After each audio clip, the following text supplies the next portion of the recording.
चुलीवरची भेंड्याची भाजी कशी बनवायची ते मी आज या चॅनलवरती सांगणार आहे. तर चला तर मग आपण आता चुलीवरची भेंड्याची भाजी बनवूया. डेली कुकिंग फूड या माझ्या चॅनलवरती आपलं स्वागत आहे. आज मी चुलीवरची भेंड्याची भाजी बनवणार आहे. त्यासाठी भेंडी घेतलेली आहे. त्याचबरोबर ताटामध्ये आता भेंडी चिरून कापली म्हणजे चिरायला घेतले.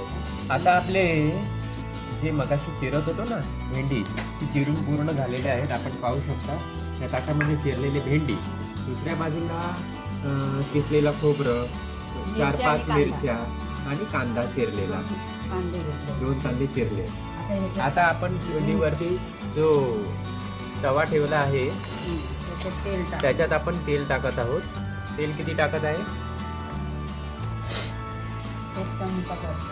1 चमचा तेल घातला आहे. आता त्यामध्ये आपण मोहरी टाकली आहे. मोहरी टाकल्यानंतर ती तडतडते आहे. छान असा आवाज पण येतोय. आता काय टाकते? आता हिरव्या मिरच्या ज्या कापलेल्या होत्या ना त्या मिरच्या टाकल्यानंतर तेलामध्ये आपण जरा लांब व्हायचं, नाहीतर त्या मिरच्यांच्या बिया ज्या आहेत त्या अंगावर उडतात. तर कांदा आपण ह्याच्यामध्ये चिरलेला कांदा टाकणार आहोत. जर अजून फ्राय झाले आता कांदा टाकत आहोत.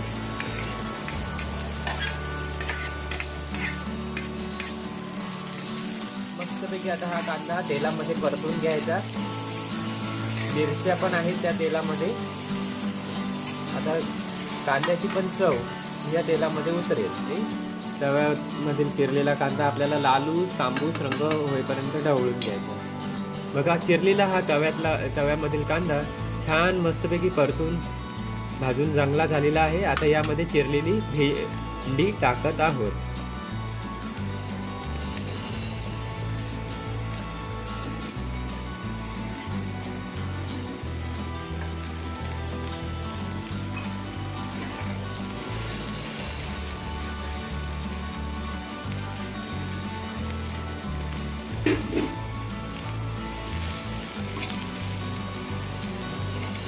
आता मस्तपैकी ही भेंडी जी आहे ती आपल्याला ढवळून घ्यायची आहे.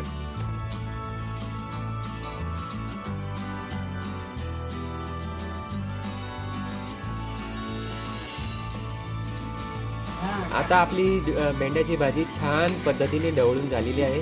कांदा सुद्धा आता या भेंड्याच्या भाजीला छान असा लागलेला आहे. 5 मिनिटासाठी भेंड्याच्या भाजीवर झाकण ठेवलं आहे. 5 मिनिटं झाली आहेत. आपण आता हे झाकण जे आहे ते बाजूला करायचं. भेंडीची भाजी मस्तपैकी आळली सुद्धा आहे आणि आता ती पुन्हा एकदा ढवळून घ्यायची आहे.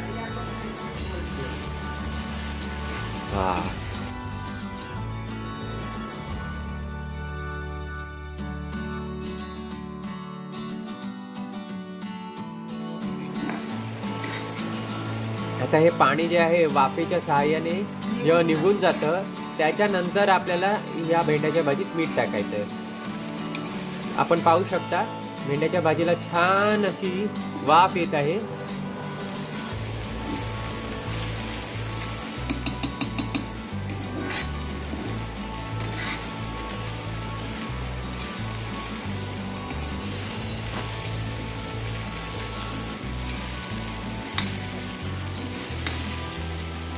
आता आपली भेंड्याच्या भाजीची वाफ निघून गेली. आता ह्याच्यात मीठ टाकायचं आहे. चवीनुसार मीठ आपण भेंड्याच्या भाजीत टाकायचं. आता या भेंड्याच्या भाजीला मस्त अशी चव येईल आणि मग ढवळून घ्यायचं. आणि ओलं खोबरं शिवरल्यानंतर पुन्हा एकदा ढवळायची भाजी. आधी मीठ घातल्यानंतर ढवळून घेतलं, मग आता मीठ घातल्यानंतर ढवळून घेतल्यानंतर ओलं खोबरं घालायचं, शिवरायचं आणि मग पुन्हा ढवळायची. 1 वाटी ओलं खोबरं किसलेलं होतं ते सगळं आपण याच्यामध्ये टाकलंय भेंड्याच्या भाजीत. आता मस्तपैकी ही भेंड्याची भाजी ओल्या खोबऱ्यामध्ये परतून घ्यायची किसलेल्या.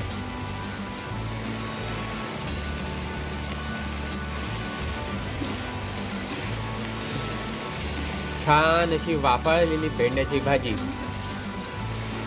खूप सुरेख आणि सुंदर दिसत आहे. आपल्याला जर ही वाफाळलेली चुलीवरची भेंड्याची भाजी आवडली असेल तर ही रेसिपी नक्की घरी करून पहा आणि या व्हिडिओला लाईक करा, शेअर करा आणि या चॅनलला सबस्क्राईब करा.